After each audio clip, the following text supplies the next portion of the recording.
We good? All right. Well, welcome to Malvern's Multiverse. Thanks for coming out tonight and on this hot summer. Okay? Just past the solstice.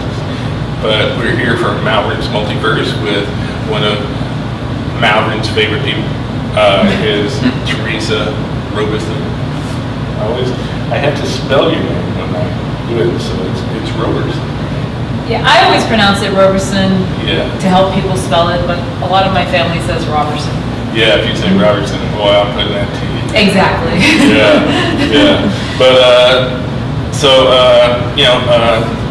Teresa's as I said, a great friend of Malvern. She hosts the Austin Writers Roulette meets here. She does all kinds of other stuff, and that's what we're interested in hearing about tonight. A little intro I have is author, spoken word, poet, and producer of the Austin Writers Roulette, Teresa Roberson, writes based on her survival skills honed through working and traveling globally, cooking and eating ethnic food, doing yoga and dancing, and challenging society's preconceived ideas about minority women. That sounds like you're a busy person, Teresa. I mean, as I always say, Teresa, you got more energy than I do. I do. So, first of all, give me an idea of how you got into writing and what you want to do with writing. You write poetry or fiction? Both, actually. Okay. I first started writing when I was a Peace Corps volunteer, and I think, like a lot of Gen Xers,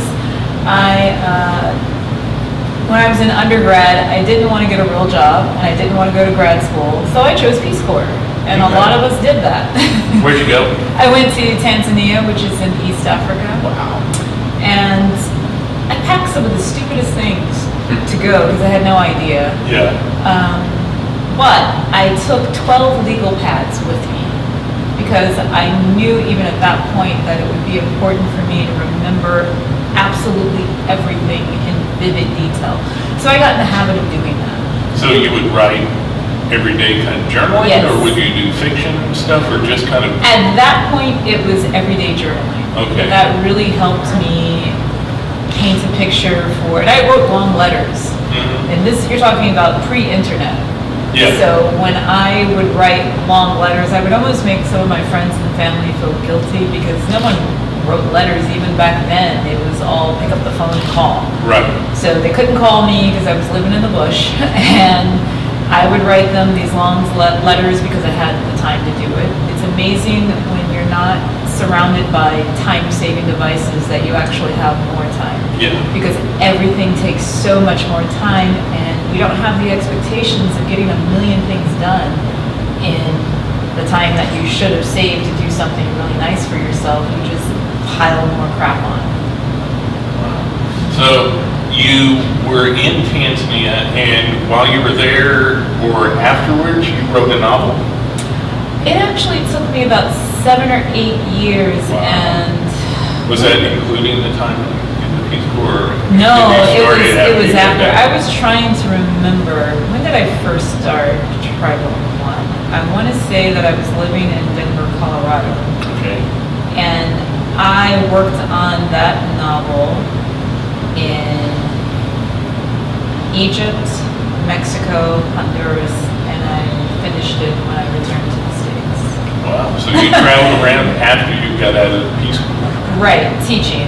Okay. Tell So us a I little was- bit about your teaching. Well, when I joined the Peace Corps, I had a degree in mass communications and biology. So I was a biology teacher and a math teacher there. And in different countries where I traveled, I was either a math teacher or a science teacher. In South Korea, however, I was an ESL teacher, which I quickly figured that I don't really want to be an ESL teacher. I'd rather stick to an actual content rather than teaching language acquisition. Mhm. I mostly did that and then writing on So you vacation were writing, and on the weekend. were you writing the whole time that this happened when you were traveling around teaching? Yes, but I didn't have a good writing schedule or habit. not like my daily journaling. And I was still keeping journals Okay. at that time as well. But, so it was during this period you put together the novel? Right, right. And when I returned to the States after, I was in Honduras and I returned to the States, and that's when I self-published Okay. that novel. When did you end up in Austin? That was in 2009. Okay. And I returned from Honduras, I think it was a week before the Honduran coup. And my family's in Virginia, so I bought a car and a cell phone while I was in Virginia, because I didn't have all of that, any of that. At that time, I had been out of the States for 8 years. And so when I came back, I just needed to get life back together to live in the States. And I needed a car and I needed a cell phone, and I didn't have a job when I actually drove to Austin. I had one phone interview at a school here in Austin, and I didn't get the job, but the assistant principal was so impressed with my interview, he passed my number on to another assistant principal who called me, and I got that job. Oh, so I basically great. had 2 interviews and then Well, that's had a job. So. That's great. That's great. And so after that, you became involved in the writing scene here, or you self-published your novel here, or I'm just curious as to when you kind of launched yourself as a writer. I started the Austin Writers Roulette for purely selfish reasons. I mean, it's grown as such a community now that I'm really proud of, but at the end of, I think it was 2011, I finally published, and my book came out, I think in November, October, somewhere around there, 2011. And I was just hustling around town, trying to find venues to read and sell my book. I really had this illusion that I would make money selling books. I don't mean to laugh, and I know we're in a bookstore, I understand. but I really thought, okay, I'm a really smart person, I'm organized, I got my shit together, I can sell some books and make money, and I did not have the entrepreneurial, like I can manage well, I can organize well, I just cannot sell well, and that's a very big part of it. It is. And at one point, because I am good at organizing, I thought, I am wasting so much time and effort trying to track down events and, just to read and sell my books. I bet I can save time by just having my own friggin' event. Yeah. And so it took me a couple of months and bouncing ideas off of friends, and July 2012 was the first roulette. Wow. And at that time, I was still training capoeira, and so for the first 6 shows, it was at a capoeira studio. We just kind of transformed or repurposed, if you will, that space. And I learned a lot of valuable lessons about event spaces and what to look for. But really, I used to set up a table, a vendor's table, and I had books and I had t-shirts and anything and everything to promote myself. And over the years, it just became less and less important about selling books, and it became more important to have a community of other writers. I live alone. Writing is generally a solo project. I've never co-written anything with anyone, and that just seems, I don't know, books by committee. I don't know how well that, or officially that's done. It's a different animal. It's hard to imagine, but So after the novel, you've continued to write, of course, and things like that. And do you do shorter fiction now, or just kind of mixed genres and things? I know you always read in the writer's roulette. Yes, I always write a piece. I feel like that's my monthly homework. Okay. And I want to lead by example.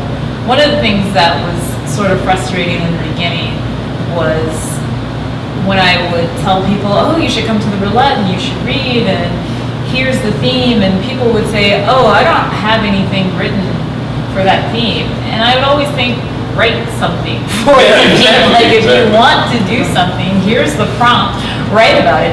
Another thing that I found out very quickly, as much as I like poetry slam, people are pretty monogamous to their scene. I would go and I hear people and I said, oh, this would be great for this roulette.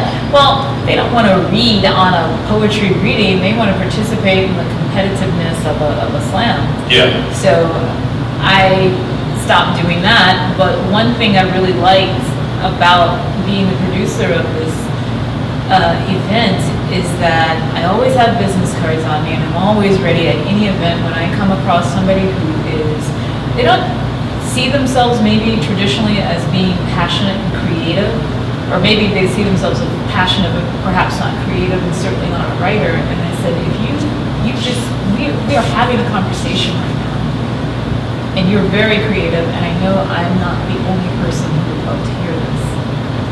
And so getting other people to see that what the passion about whatever they're doing has a greater audience than just what they think.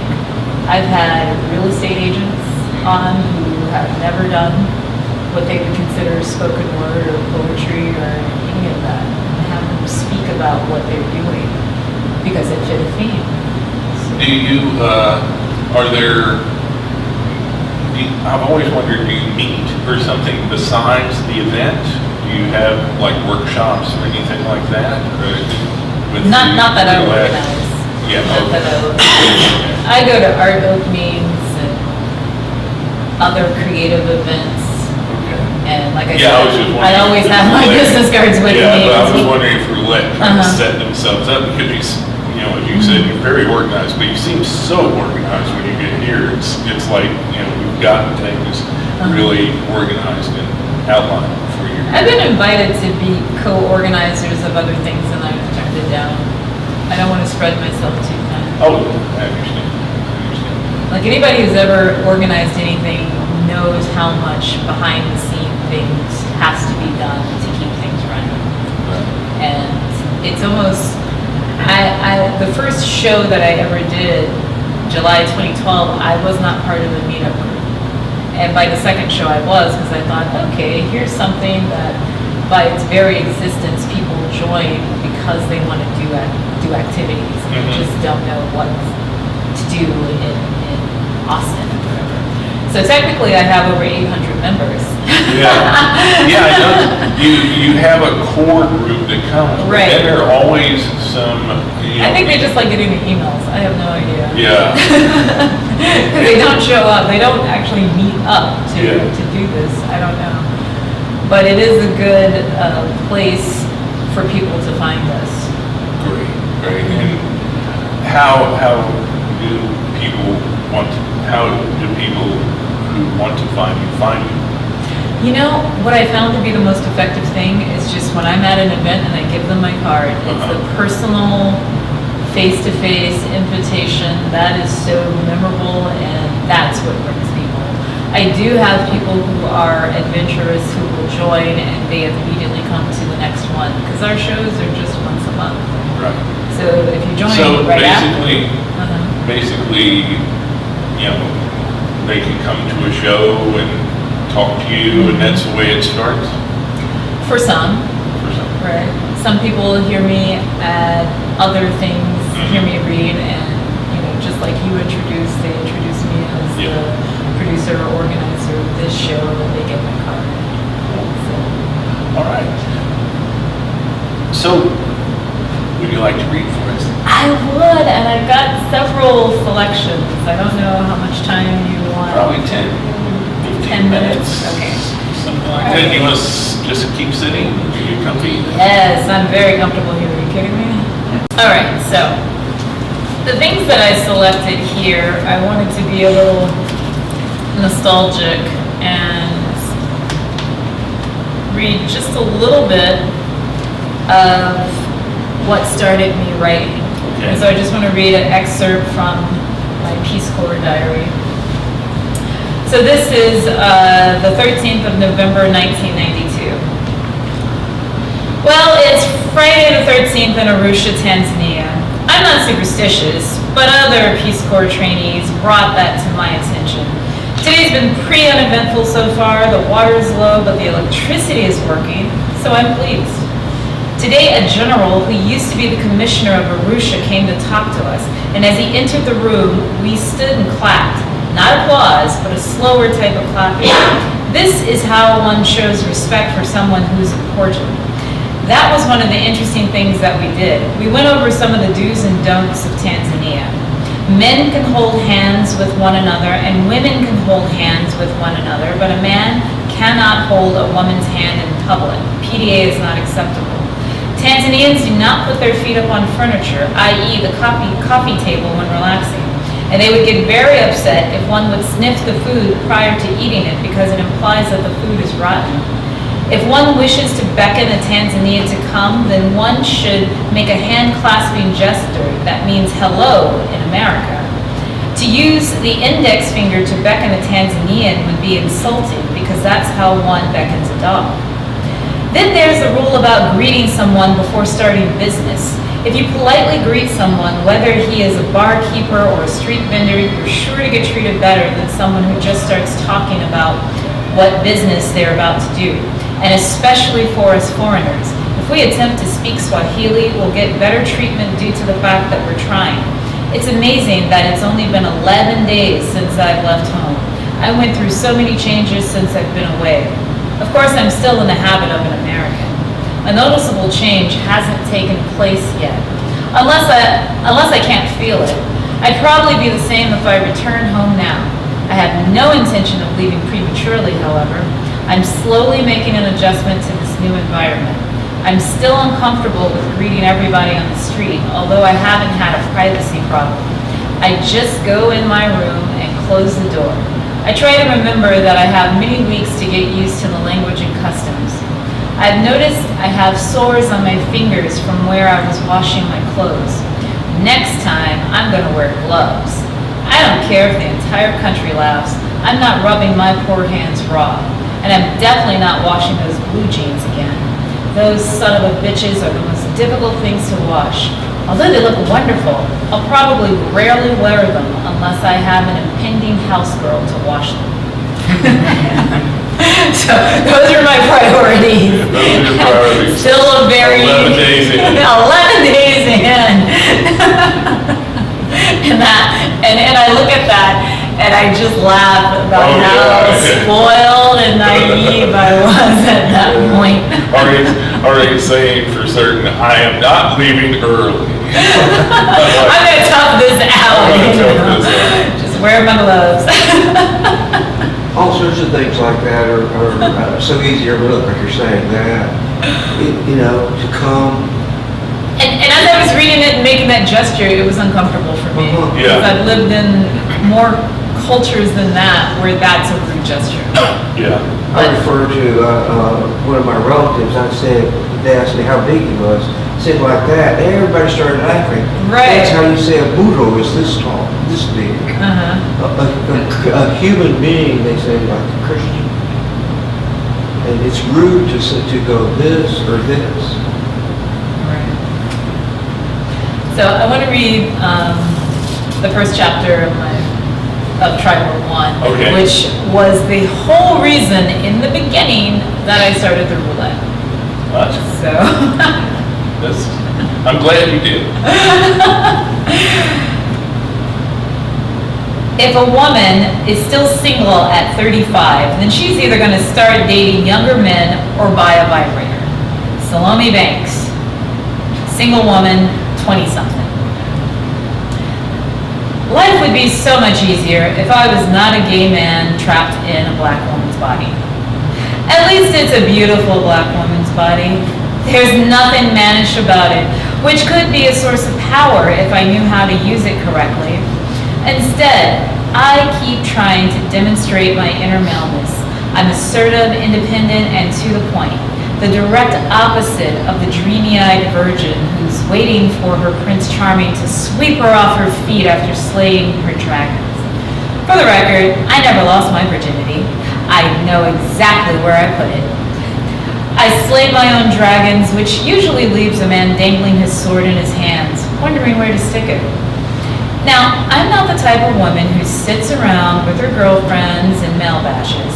If there's anyone I get along with less than men, it's women. Women are clever and scheming by design, which is why I do not fully trust them. A lesson learned after being betrayed by a so-called best friend in college. Yet that clever, scheming nature is perfect for men. Men are ruled by their dicks. Wherever it leads, they will blindly follow. That's why a beautiful woman such as me should not have any problems with men. Unfortunately, my inner male cock blocks. I want to be recognized and respected for my intellect and strength, not for my feminine attributes, which are getting harder to maintain now that I'm a mature 30-something. Unfortunately, being so independent is an excellent way to turn off a man. Hell, I could give workshops about that. What I have to figure out is how to turn them on and keep them on. One strategy is to improve my success rate by doubling my failure rate. The more guys I meet, the more I'll be able to figure out how to interact successfully with them. To hedge my bets, I moved to one of the top 10 best places to meet other singles, Denver, Colorado. In addition to making a geographical change, I've decided to create my own personal course on how to pick up a man and still be a smart woman.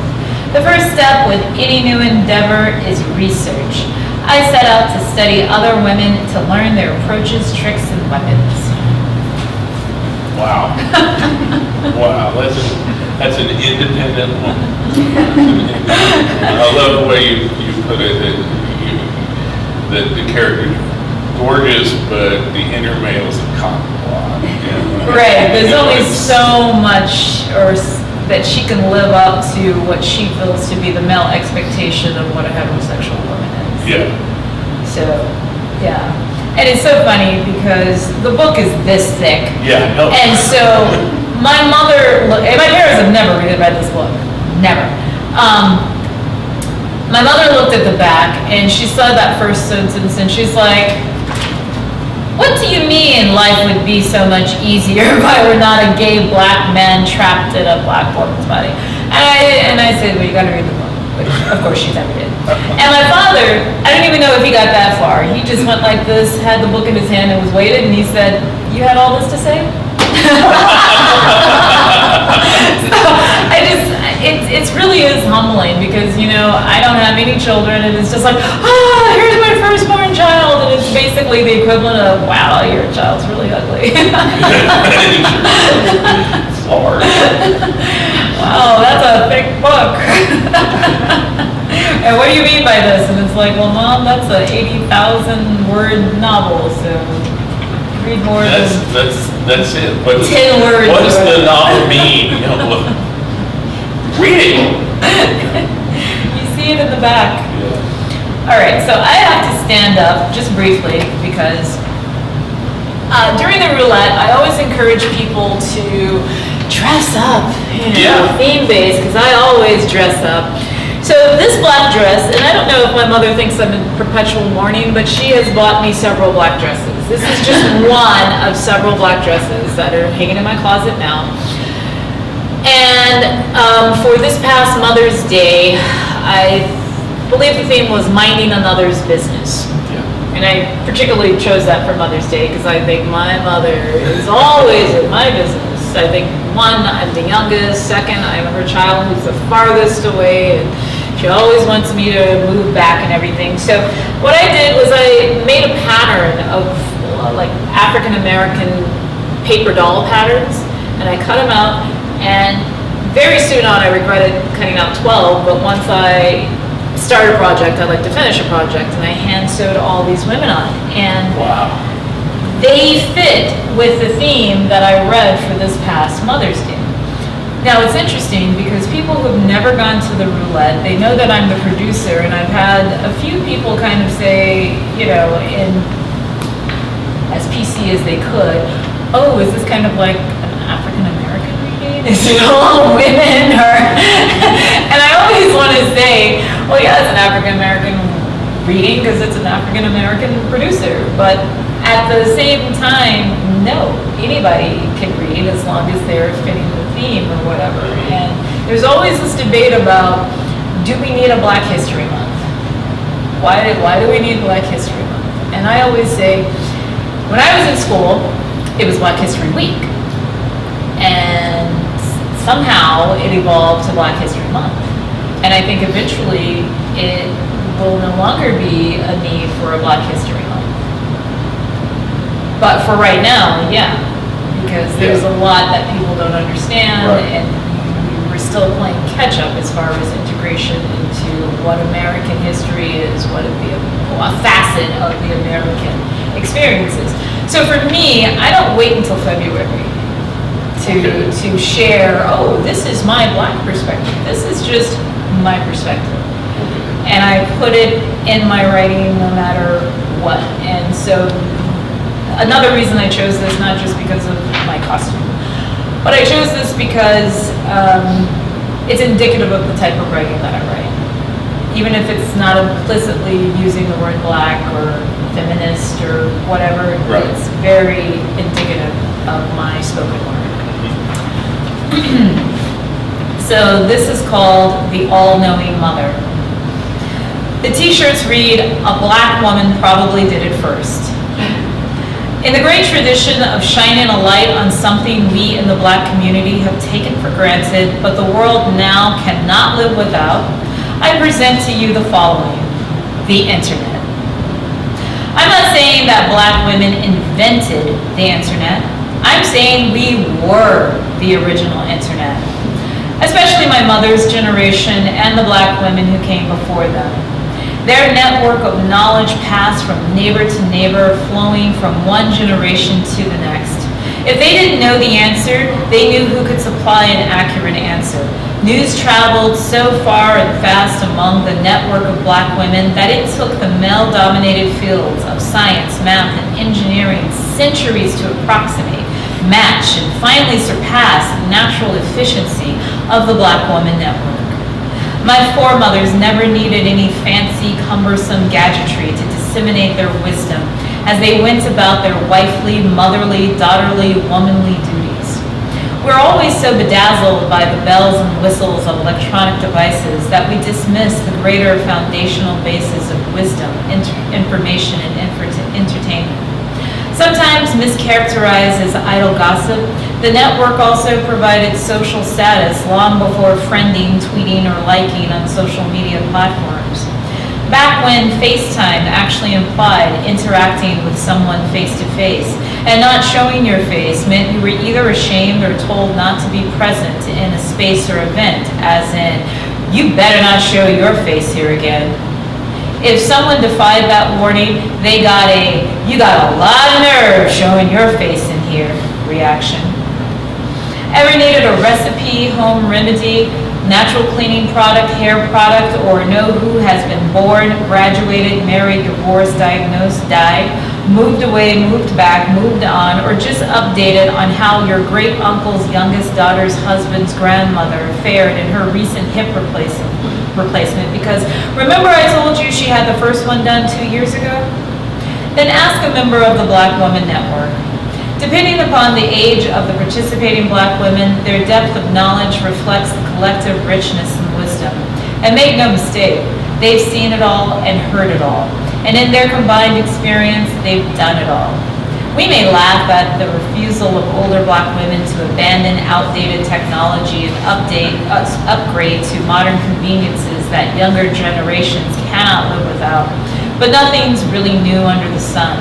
No matter how fancy and high-tech we think we are, we're still the same human beings who used to huddle together in caves around a fire, subjected to the same shortcomings and frailties as we've always been. As a consequence of being brought to this country in chains, Black women learn the intimate details of the human condition from slave to enslaver. Fusing traditions they learned from their homeland with survival strategies in their strange land. The network regularly updated, and not just at 2 a.m. For the first couple of centuries, knowledge couldn't be written down since literacy for them was illegal. Imagine how much wisdom has been lost when the minds which house such treasure troves died. Yet, the Black Woman Network persisted. Throughout the constant gaslighting of not having souls, to not having the intellectual capacity, to not having citizenship, to not having the vote, to not having property, to not having credit, to not having agency, to not having... They had one another. Generations upon generations of Black Woman Network motherhood. Against so many odds, working at least twice as hard to get half as much, whether her contributions were trivialized or in some unbelievable instances even criminalized. I honor my own mother and the network of mothers who came before her, minding everyone's business and ensuring we progressed. Wow.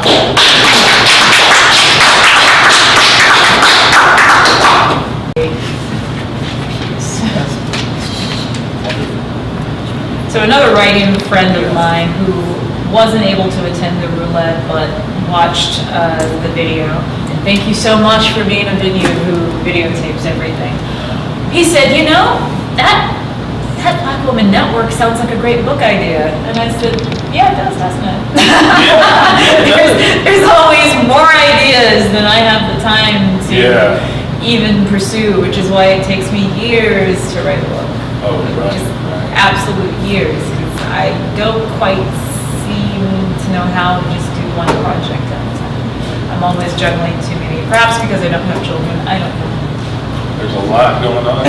As I said at the beginning, you've got a lot of energy and you do an awfully lot. So, and the organization, the way that the Writers Roulette has become a community, it's just amazing to watch these people. The welcome that you give them, it's really great. I really admire that. Thank you. Stuff like that. So, does anybody have any questions from the audience? No? Don't be shy. Don't be shy. Which country did you have the hardest time adjusting to the vibe or whatever The just thought? hardest time, and that's really relative. I would say the country where my personality shrank the most was Egypt. Oh, Because yeah. it was, from my cultural perspective, I couldn't dress the way I wanted to. I felt, not only that aspect, but that was the only time where I was teaching and I lived at the school. So I felt even my job that I was in prison, so to speak. And even behind the walls, the students were allowed on campus every single day, so there was never really a day that I could just like let my hair down, and I was always having to be Miss Roberson, the teacher. So that was really hard. And the perfect antidote for that, or what happened in my life, is I went from Egypt to Mexico, where I made the new rule for myself is like, I am never, ever, ever again gonna live in a country where men can't readily fornicate with their own women. I felt so targeted being a Western woman living in Egypt. And here's the funny thing. We always think that there's safety in numbers. Oh, there's safety. I was safer walking around in Egypt by myself because people couldn't tell that I wasn't Egyptian. The one time that I was groped was when I was with two other white teachers and we were speaking English. I had the worst time if the regular population, and that's not a common thing because I don't want you to get the impression that Egyptians are not gracious people. Because on the one hand, it was the safest country I ever lived in. But just to be a Western woman and an American, and the assumption of that I'm not Muslim, then it was just like, oh. And it's because they watch movies. You know, Yeah. if every American movie, within 20 seconds they're having sex, then it's just like, oh, well, you know, they're okay with this. Yeah. So I think that was more going on than, oh, I'm going to target these women. But if you think these are American loose women, well, don't they like that? That's what we see in these movies. Right. Right. I was even I taught English as a second language in South Korea, mostly in Seoul, but 2 months in another, or 1 month in another city. And it was so funny because every month we got a different class of students. And one student said, "Oh, I bet you're a good dancer." Just out of the blue. And I thought, well, how do you know? And he said, because every movie I've seen, all the black people know how to dance. And I said, "Do you know why that is?" He's like, "No." I said, "Because they don't hire the black people who can't dance."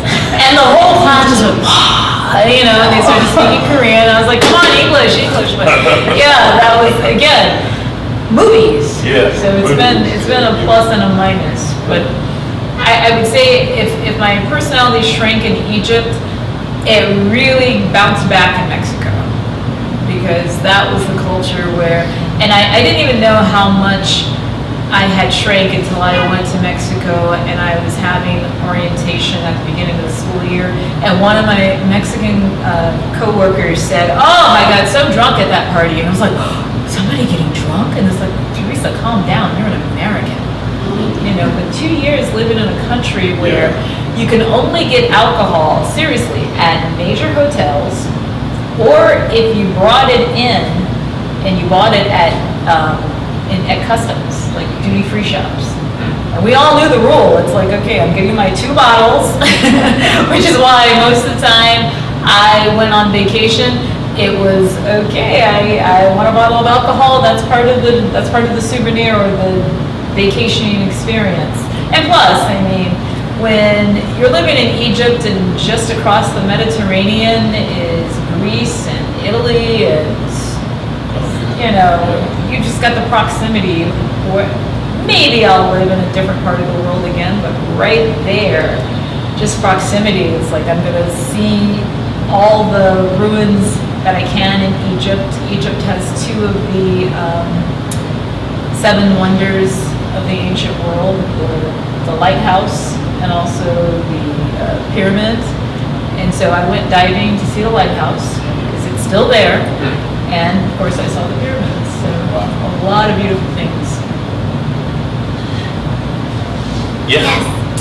So at what point in the evolution of Writer's Roulette did you decide it was essential to have costumes every month? Let's see. Given the fact that I nourish my inner child a lot, I've always loved Halloween for the fact that I could dress up. And I have a sister who is an artist, and she would always help me with my face makeup and everything. So at a certain point, I know it was maybe to some degree the first season where I read something and I dressed up as Cleopatra, and it's like, hey, I can do this every month. I don't have to wait for Halloween. It could be pivotal. And so some people actually look, okay, let's see what she's going to be wearing next. And not everybody gets it. So other than what you're wearing right now, what has been your favorite costume that you've put together? Because you're very creative with your costumes. Oh, boy. Favorite is almost like picking a favorite child, because last month I came as Mrs. Sandman, and that was because I had taken a special effects makeup class and I learned it was mostly how to make flesh wounds, but I learned the magic of latex, and I was like, oh, I can just take latex and paint it on my face and throw some sand on my face, and boy, was that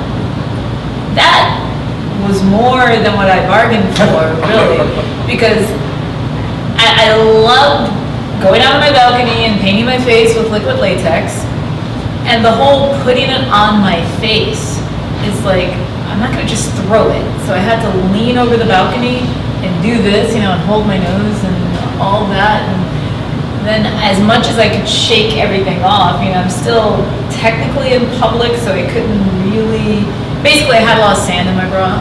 And then it was, how do I get the sand out of my bra without getting it in my apartment? And so just, I went down the rabbit hole on that one. And then another one that was really funny,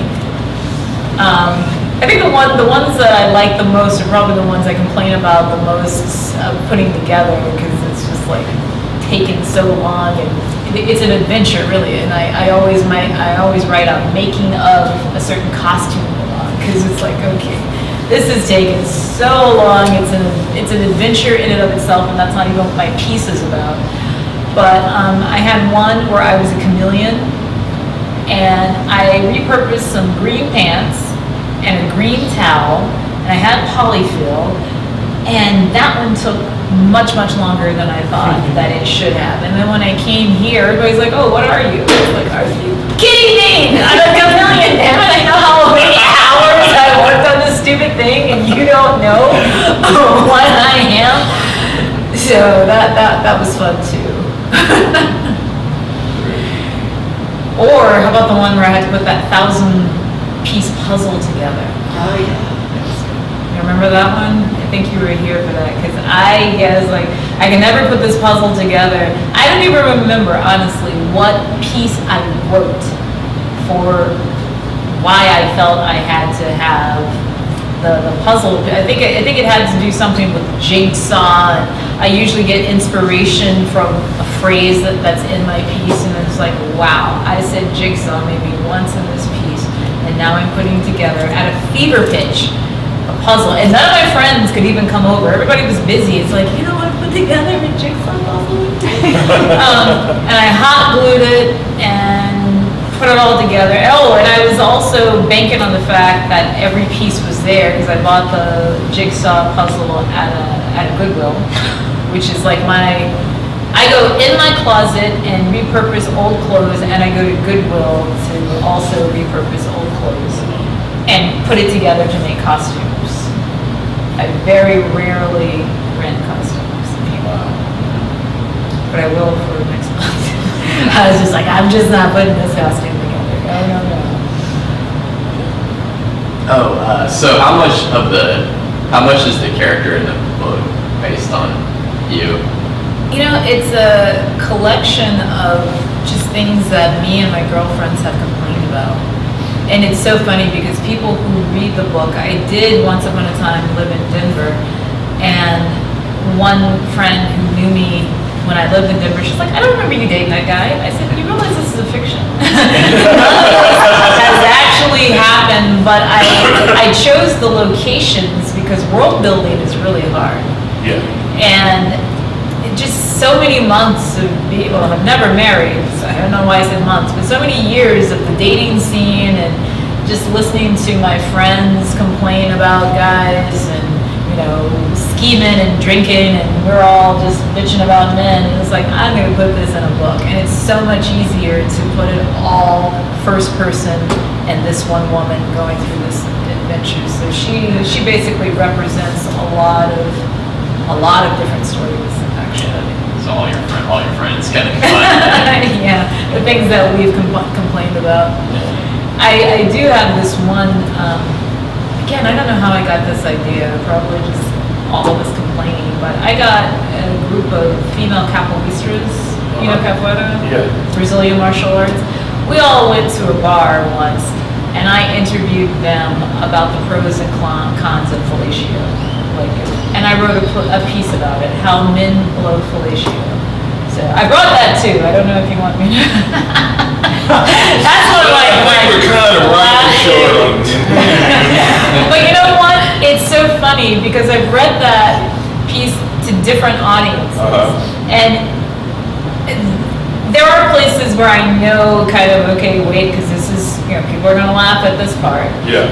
I read this once at an audience, and there was a lesbian couple there, and they were laughing at different parts. Like I wasn't, and I was like, yeah, I know you ladies are just a little yucking it up because you don't have to be bothered with this at all.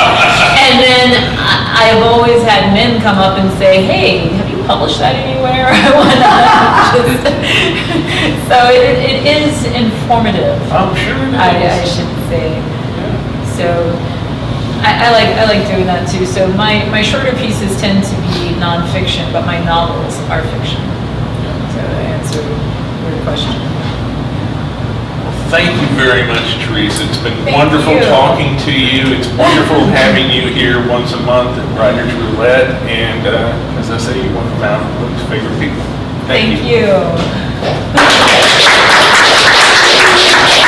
Enjoy the snack. Buy Teresa's book. She's still trying to sell it. She emailed me and said, I've got books in the back of my closet. Can I bring them?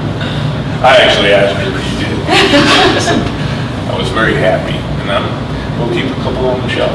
Okay. All right. That's good. I think they'll sell better than being in my closet. 'cause- Yeah.